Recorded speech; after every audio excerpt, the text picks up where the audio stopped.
Miguel. Hay que entender también que no es lo mismo, por eso digo, una cosa es defender el Nacional Revolucionario y otra cosa es defender al PRI. Son cosas completamente distintas.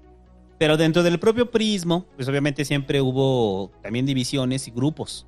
Entonces, el Nacional Revolucionario, o sea, cuando llegan los civiles, o sea, que es cuando se empieza a joder la cosa, ¿no? O sea, cuando llega Miguel Alemán, y después de Miguel Alemán, No, es que también es después de la Segunda Guerra es el Mundial. ratón Miguelito. Hay que también entenderlo en un contexto global. La Nacional Revolución estaban en un colchoncito muy extraño, donde Estados Unidos estaba pasando por 2 guerras mundiales y la Unión Soviética estaba ascendiendo en su potencial económico. Ajá, y de ahí se permea la identidad y la... Los gringos ganan la guerra, mentalidad. Regresan, y es por eso es el florecimiento del cine mexicano durante ese entonces, porque no había producciones en Hollywood. Regresan los gringos, y los gringos regresan como el nuevo, ahora sí como el imperio. Que hablamos cuando... de eso con Suma F7, ¿no? Acerca de cómo Sí. aquello que le llamamos la era dorada del cine mexicano, pues es la era en la que Estados Unidos no nos está empujando su propaganda. Y sobre todo, esa época es eso. Es Estados Unidos concentrado en la Segunda Guerra Mundial. Regresa a Estados Unidos victorioso de la Segunda Guerra Mundial y dicen, a ver, ahora sí, mis intereses. Entonces, ¿dónde están mis intereses? ¿Y quién está en el poder cuando termina la Segunda Guerra Mundial? Sí, porque de eso hemos hablado muy poco, casi nada en estas horas. Hubo... Y es que, o sea, está México ahí, pero siempre está como Bugs Bunny ahí al norte diciendo, no, esto es mío. Esto es mío y esto es mío. Estados Unidos y la nada más... injerencia estadounidense ha sido constante desde su existencia. Hubo un proyecto de posguerra estadounidense al que llamaban el Proyecto Bracero. Y lo que pasó es que los Estados Unidos, después de la Segunda Guerra Mundial, ellos pensaban que la Tercera Guerra Mundial era inminente. O sea, ellos sí se imaginaban que los soviéticos tenían un ejército tan fuerte que ellos decían, serían tontos si no atacan ahorita que estamos débiles, ¿no? Entonces decidieron que necesitaban mucha más infraestructura. Es cuando construían estas grandes carreteras. No eran para que se movieran los ciudadanos, sino para mover tanques a través del territorio norteamericano. Si nos atacan, pues a través de esas carreteras movemos a los ejércitos. Entonces para eso llamaron al Proyecto Bracero. El Proyecto Bracero era un proyecto en el que llamaban un montón de obreros mexicanos que igual y no tenían trabajo y demás. Entonces llegaban los obreros mexicanos y primero los rociaban con un pinche desinfectante que después, muchos años después, les dio cáncer.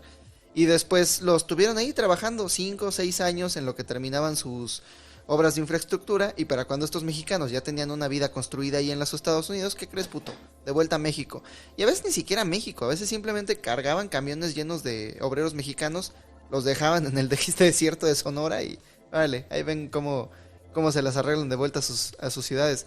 Fue como el comienzo del colonialismo de facto norteamericano. Cuando los gringos regresan de la Segunda Guerra Mundial, regresan a cobrarnos intereses. Y esos intereses se ven a través de obra pública. Entonces, mucha de la apertura que se da, que lo hablábamos en el sexenio de Miguel Alemán, es Estados Unidos tiene intereses en México y la peor persona que pudo estar al mando en ese momento fue Miguel Alemán. Porque Miguel Alemán dice, ok, ¿cuánto nos va a tocar? Sí, Entonces, ¿cuánto nos va a tocar de que entren las empresas americanas? Ok, el 10%. Chingón. Oye, pero hay empresas que no tienen, que no producen llantas. Pues no te preocupes, ahorita le digo a mi compadre. Y mi compadre va a hacer una empresa que produzca llantas nacional.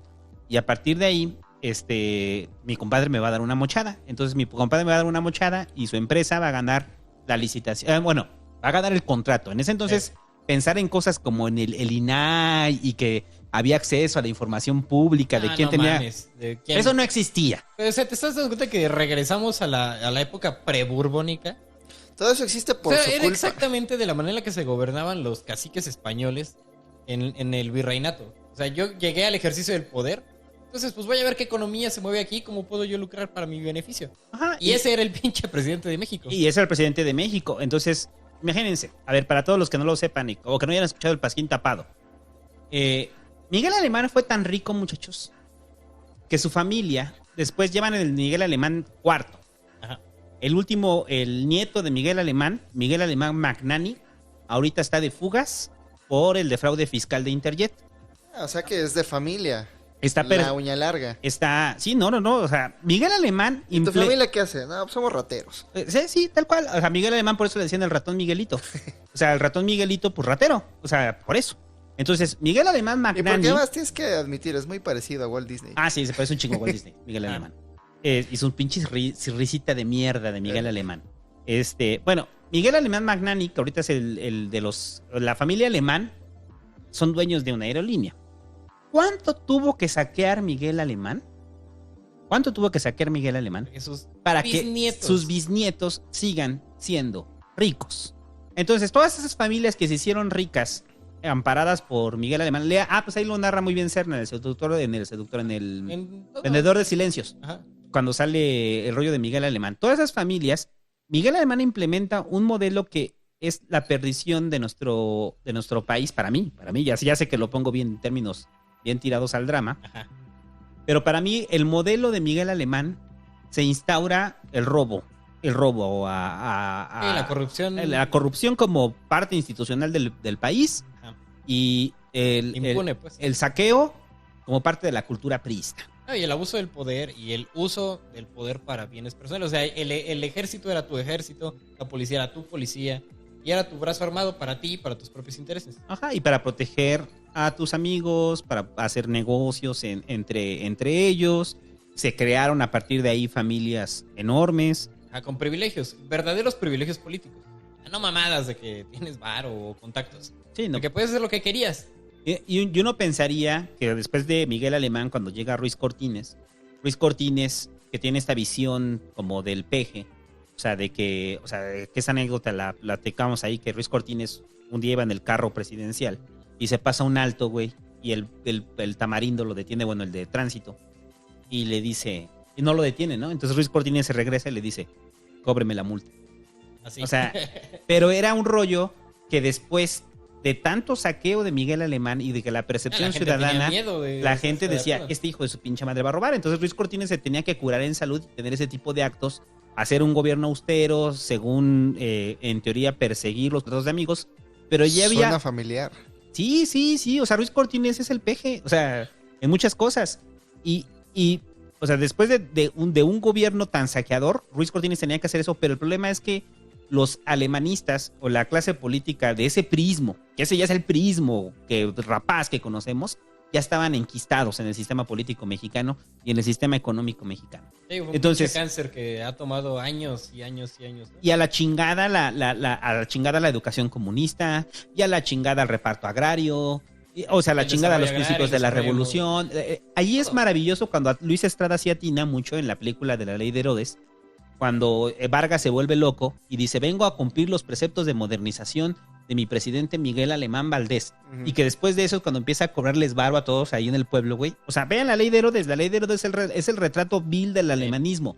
Entonces, ahí es cuando el PRI, sin perder por lo menos en el discurso, esta lógica revolucionaria, el PRI se transforma y muta en ese PRI que todos despreciamos. O sea, ese PRI que es terrible, ese PRI que es corrupto, ese PRI que es ratero, pero que también de forma terrible viene a inaugurar la cultura política mexicana. Que inventó al político mexicano. Después de Miguel Alemán, pareciera que la política mexicana solamente tiene un modelo y ese modelo es el alemanista. Entonces, y es cuando cuando ya te deprimes, ¿no? O sea, a mí me deprime todo eso. Sí, porque conseguimos riqueza hasta 1930, 40 y los demás años hemos vivido de prestado de eso. Pero me gustaría preguntar, ¿es un invento de Miguel Alemán o Miguel Alemán es un síntoma de un problema mayor que es cuando triunfa el capital? Cuando no hacemos las cosas porque sean buenas, porque sean morales, sino porque son redituables. Y esa es nuestra única brújula moral. Me pone a pensar en el presidente municipal de Tepoztlán hace 3 años, no sé si sigue siendo el mismo, que cuando yo vivía ahí, estaba muy al pendiente de las noticias del pueblo y me enteré de que iba a ser el carnaval. Cuando es el carnaval, pues todo el mundo vende cerveza y demás para que la gente... el pueblo está pedo todo el día mientras está el carnaval, ¿no? Pero lo que hizo el presidente municipal es que hizo un contrato con, me parece que era la Modelo, con una cervecera en específico. Y a todos los otros camiones de huevos les cerró el acceso. Todos los otros camiones no podían pasar. Solamente los camiones de la cervecera con las que hizo contrato. Entonces me imagino que la cervecera, los ejecutivos de traje menos escrupulosos, dijeron, pues ahí hay una gran oportunidad de negocio, vamos a cabildearlo con el presidente municipal, y el presidente municipal pues se dejó. En el periodo de Alemán, si bien había injerencia gringa, se inaugura el capitalismo de cuates, que ese es el capitalismo que sigue hasta nuestros días. O sea, usted vea en las notas de periódicos cuando sale algún escándalo que dice familia o la que salió con el peje, ¿no? O sea, de que su prima es recibió contratos de Pemex. Eso es el capitalismo de cuates. El capitalismo de cuates es, tú construyes una empresa, yo te echo la mano. Sí había obviamente intereses de los gringos, sobre todo. Los gringos tenían muchos intereses acá, pero no saquearon tanto como lo que, como lo que saquearon el propio priismo. El propio priismo a través de sus propios recursos, ¿no? Entonces, imagínense que de repente, después con López Mateos es exactamente igual. López Mateos pareciera que es como una reversión 2.0 de Miguel Alemán, que faltó decir ese de que Miguel Alemán cuando cuando Miguel Alemán viajaba, él preguntaba, ¿qué ahora qué toca? ¿Vieja o viaje? Porque aparte era mujeriego, Miguel Alemán, exageradamente mujeriego. Entonces, la peor imagen del político comienza ahí, López Mateos empieza sigue en esa línea, pero entonces después de López Mateos es cuando ya llegan otro tipo de priistas que también terminan de darle otra forma al país. El priista autoritario. El priista autoritario, o sea, viene Díaz Ordaz. Entonces, cuando viene Díaz Ordaz, hay que dejar claro que en ese entonces México sí vivió el sueño mexicano. El sueño mexicano de lo que le llaman el desarrollo estabilizador después de Miguel Alemán. O sea, Miguel Alemán sí genera, o por lo menos deja ver, un crecimiento económico enorme de México. O sea, México se transforma de inmediato. O sea, México... Pero, o sea, para un porcentaje muy disminuido. Para las ciudades, para las zonas urbanas. Noam Chomsky habla de ese periodo en México y en Latinoamérica. Y dice, aquello a lo que las autoridades financieras del mundo le llaman auge económico, era silenciosa desesperación para la mayoría. Y ganancias inusitadas para muchísimos. O sea, había una minoría que son... bueno, sus nietos son los que gobiernan el país actualmente, ¿no? Pero había una minoría que sí le estaba yendo muy bien económicamente con estas políticas modernizadoras, pero la gran mayoría de la población eran esclavos. El campo estaba olvidado, el reparto agrario no existía. En las grandes ciudades, la clase media empezó a crecer. Y una vez más crece la clase media, ya lo vimos pasa con el 68. La clase media es la que tiene la capacidad crítica. El 68 es el momento en el que se rompe el pacto que tenían los países del hemisferio norte con la clase trabajadora. En aquel entonces, la Unión Soviética seguía viva. La gran amenaza para las naciones capitalistas era, si el capitalismo no funciona para todos, entonces comenzamos la revolución comunista. Entonces el pacto era, ok, no va a funcionar para ti, pero si tú trabajas bien duro y le echas muchas ganas, entonces tus hijos van a poder estudiar y tus hijos van a poder acceder a un estilo de vida mejor que el tuyo. Y durante mucho tiempo ese fue el pacto, ¿no? Todavía hasta que Reagan y Thatcher llegaron al poder, si tú ves las estadísticas, la productividad de cada país va a la par de la compensación de los obreros. El salario de los obreros va creciendo conforme crece la productividad.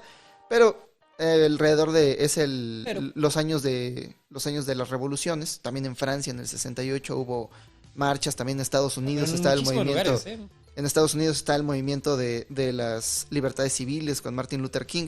En todos esos años se dieron cuenta los gobernantes que no había suficientes suburbios para todos. No hay recursos para que todo el mundo viva como un ciudadano de clase media norteamericano. Entonces se rompió el pacto. Y como estos jóvenes todavía tenían estas demandas de libertades civiles, entonces los gobiernos se volvieron un poco más autoritarios.